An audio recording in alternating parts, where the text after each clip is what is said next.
In this video, we're going to go over the rubric. And what I would like you to do is, after watching this video, or while you're watching this video, you can pause it and just take a look at what you scored on the rubric and kind of think about what we talked about in this video to think about how you can improve your score. The first area we're going to talk about is on topic. And what I mean by that for this specific assignment is it needs to follow the story. So if we think about the story, first of all, we have Mrs. Chipley, which we're not really sure how she's related to Sally. We think maybe she could be a neighbor or maybe a friend. We're not sure. Uh, we kind of think she's probably not a relative, but if you did make her a relative in your story, there's no evidence saying she's not, so I didn't mark you down on that. But basically, Mrs. Chipley and Sally are going to drop Sally off at Aunt Sarah's place. And the reason she's doing that is Mrs. Chipley needs to take care of some things with her daughter real quick, and Sally's parents are away on a business trip. So we have to think about that in your story. So if your story somehow has Sally's mom and dad enter the picture, you have to be clear on how that happened, because in the original story, they're gone on a business trip. So did they come back early? We have to tell our readers how did they get to Aunt Sarah's place.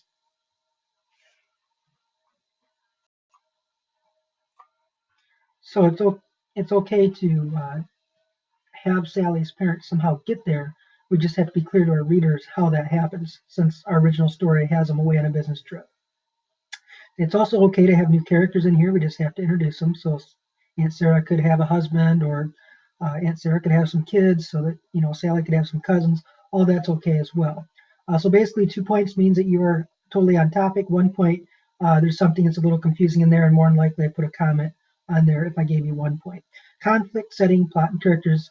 The biggest thing about this is your story needs to have all the pieces of a plot diagram. And what I saw a few people fail to do is create a problem, or some people created a problem, but they didn't really have a rising action or a climax. And if that was the case, you'd get a 1 point.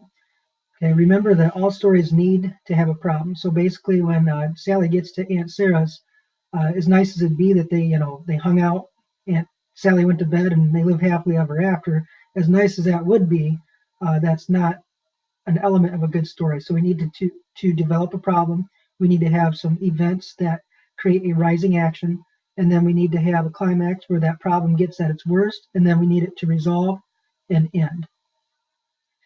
So think about that. And some people didn't, some people had a problem, but they didn't have a whole lot of events in the rising action. So the problem started and it climaxed real quickly and ended real quickly, and you needed to expand on the problem.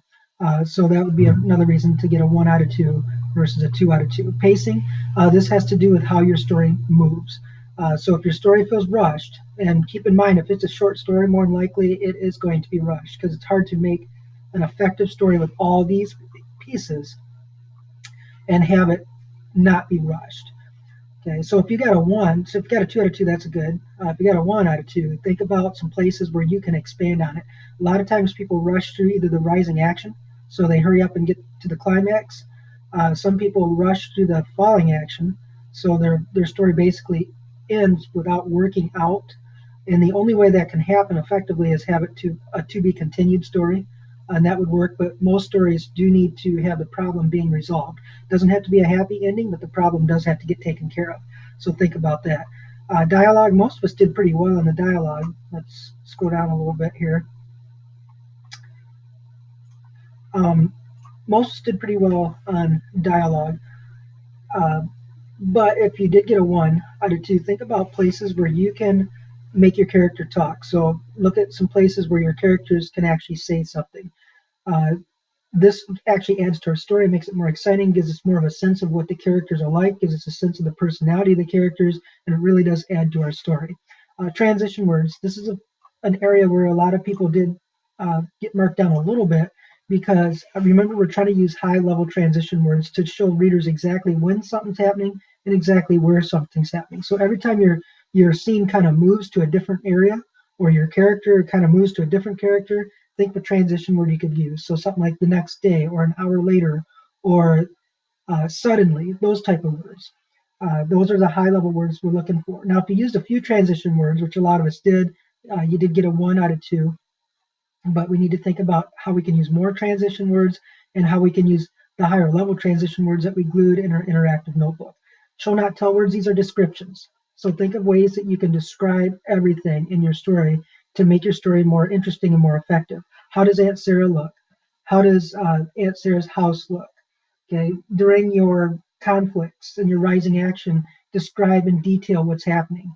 Paint the picture, paint a vivid picture. And a lot of us got a 1 out of 2 because you did a pretty decent job describing things, and you start out well, but you kind of fell off a little bit maybe in the conflict part, the rising action part, or the climax, or even the resolution. So think about throughout your story how you can make those vivid descriptions throughout the entire story.